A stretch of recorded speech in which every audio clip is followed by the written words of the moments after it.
So just in the shed, this is the mitre saw I did the review on, I think it's about a month and a bit ago. And I had someone contact me and say that their saw wasn't cutting all the way through their board.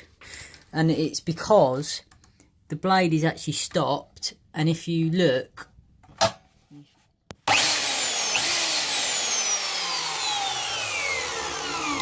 sorry if that was really loud, but it doesn't actually get to the back of here. So I just wanted to do a quick explanation as to why that is. So if you look right here, this little black screw is what stops it coming down, and factory out of the box it hits this screw. Now that one there, the silver one, is your depth stop, but this black one should not be hitting that because it will stop you doing this.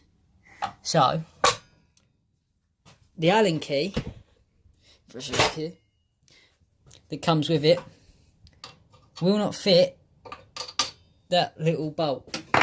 So I found another one just out of my many Allen keys. And if you just undo it a few turns, doesn't even have to be much.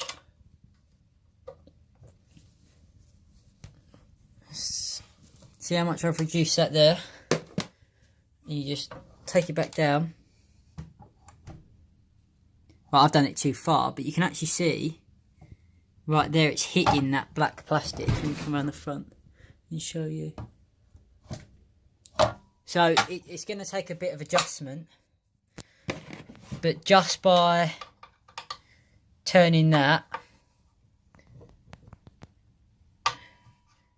it will make all the difference. Let me tighten mine up a few turns. Now again, it's trial and error to find out where it is. If I show you here, probably needs another half a turn out. So bring it back half a turn. There we go. And then try again. Much better. And it's not gonna crash into the plastic, but that will almost certainly cut all the way through your board. So to whoever commented, I can't remember your name, but this is the fix for the B&Q mitre saw.